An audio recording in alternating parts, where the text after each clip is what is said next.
Welcome to the only daily research news video report. This is your research business daily report, where we're sponsored today and this week by KL Communications, the experts in customer co-creation, whose proprietary CrowdWeaving platform is powering the next generation of online insight communities. Yesterday, we presented for you things that didn't work for many marketers during 2013, based on a report from Forney's marketing group. Today, Tom Hoffman, writing for One-to-One Media, points out some additional perspectives on good and bad marketing practices. He got those from a ThinkVine study that examined the use of media across 15 companies, whose average spending to target customers was $1.1 billion. This ThinkVine analysis concluded that companies are spending either too much or too little on specific media, and doing so 85% of the time. In other words, they're not spreading their monies around carefully enough. Here's one example they provided. Retailers rely way too heavily on couponing. 51% of their media budget goes towards that, instead of, as is suggested by ThinkVine, spreading things out and, for instance, spending more on search marketing. Next, IBM launched a global consulting practice that's going to anticipate emerging client demand for user experiences, quote, as the point of entry to high-value relationships with customers, employees, prospects, and partners, end of quote. This new so-called IBM Interactive Experience Group will create, in IBM's words, next-generation services capabilities that integrate leading design capabilities and user experience experts alongside IBM researcher innovation and data leadership.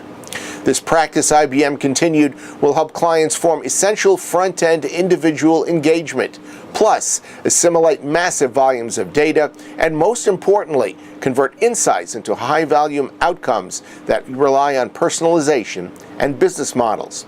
There are clients around the world already using the service, including Jaguar, an Australian retailer, a Mexican bank, and a Peruvian insurance company.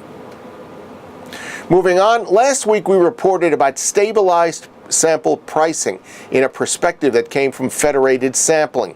Today we want to share portions of our recent conversation with CINT CEO Bo Mattsson about emerging global trends in online panel research.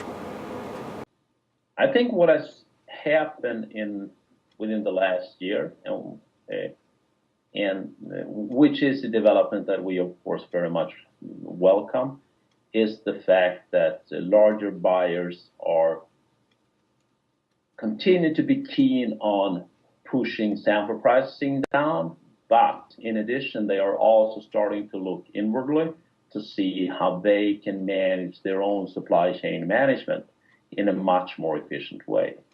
And that obviously plays into our hands, because that's what we have been doing for the last 8 years. I think the main effects of large buyers, the main effect that they are going to see is that they are going to see definite cost reduction in their own cost structure within their organization. Mm-hmm.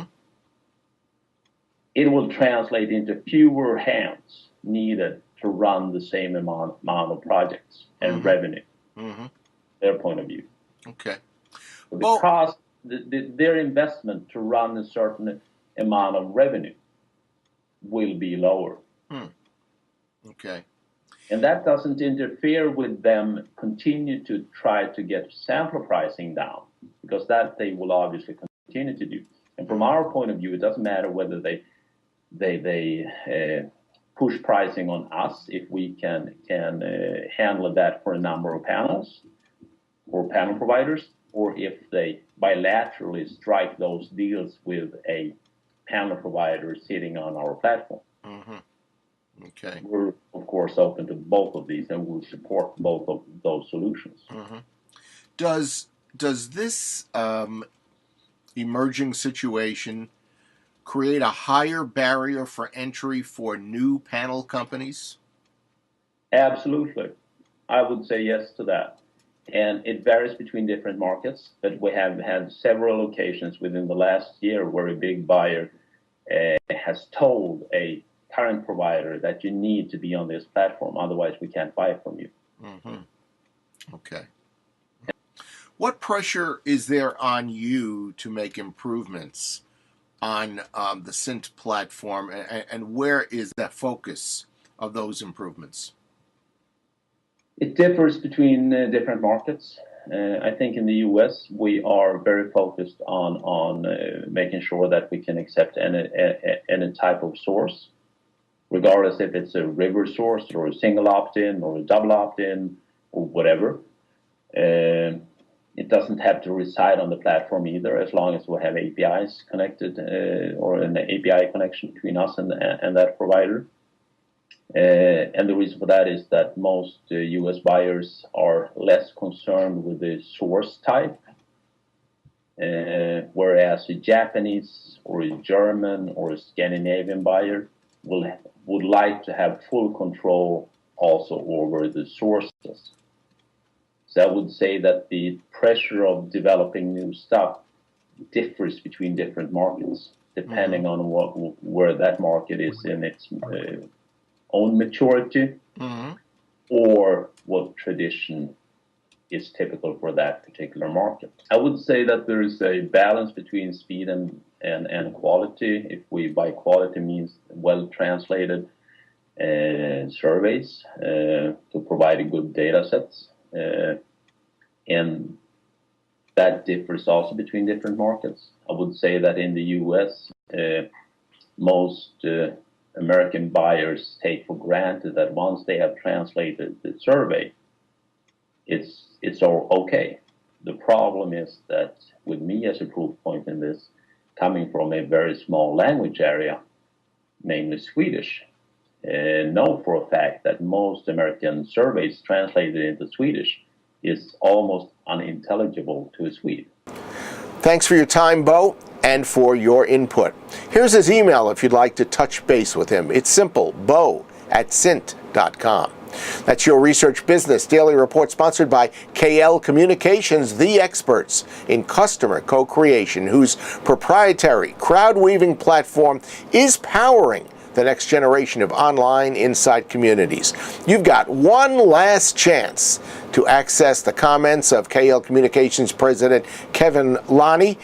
He spoke about opportunities and implications of customer co-creation becoming part of the research realm. Take a look. One last point we'd like to make. We will be putting out a special edition of RBDR. In fact, as we wrap this one up, we're simultaneously preparing that special Friday video. It will feature 3 advertising experts who tell us what to expect during this Sunday's Super Bowl advertising extravaganza. Have a great research weekend. Enjoy the big game, and we'll see you back here on Monday.